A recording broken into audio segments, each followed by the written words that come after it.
Hey guys, Pastor Greg Locke here. I want to get something off my chest. You know, the New Zealand shooting was certainly newsworthy. It was an atrocity. It was terrorism.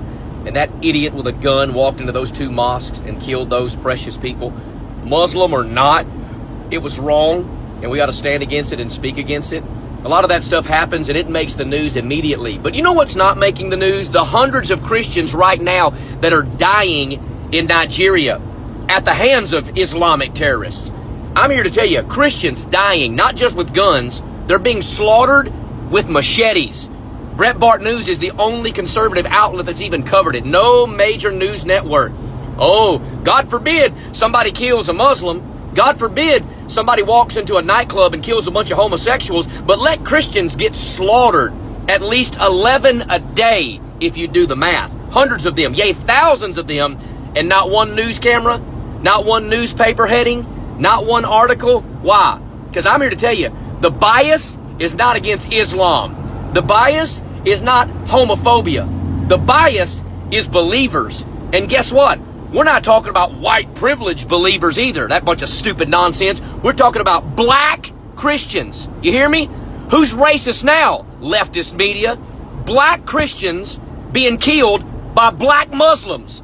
And ain't nobody saying a word about it. But I'm going to say something about it. Because I'm here to tell you, it ought to be front page. It ought to be Fox News, CNN. It ought to be all over the place. Hundreds of Christians have died in the last 2 weeks, and nobody's opened their mouth about it. What a sham. What a shame. I'm here to tell you, Christians are dying at an alarming rate.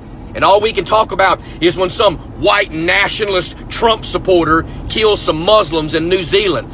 He was wrong. He was wicked. It didn't have nothing to do with Trump. The guy was an idiot psychopath. That's all there is to it. You let somebody shoot up one of our schools in the next couple of days, it'll be everywhere. But you let Christians die at the hand of Muslims by butchered machetes, and nobody opens their mouth.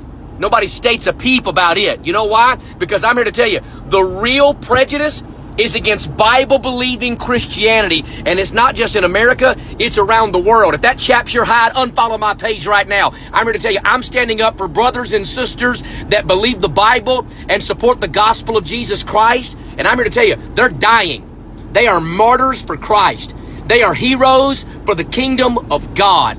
And somebody needs to say something about it. What about some of those news reports? Hundreds of them dying all the time and not one single article. Well, I'm going to spit it. I'm going to shout it. I'm going to holler it from the rooftops, ladies and gentlemen. Christians are laying down their life, and they're just as newsworthy as everybody else that's dying tragically.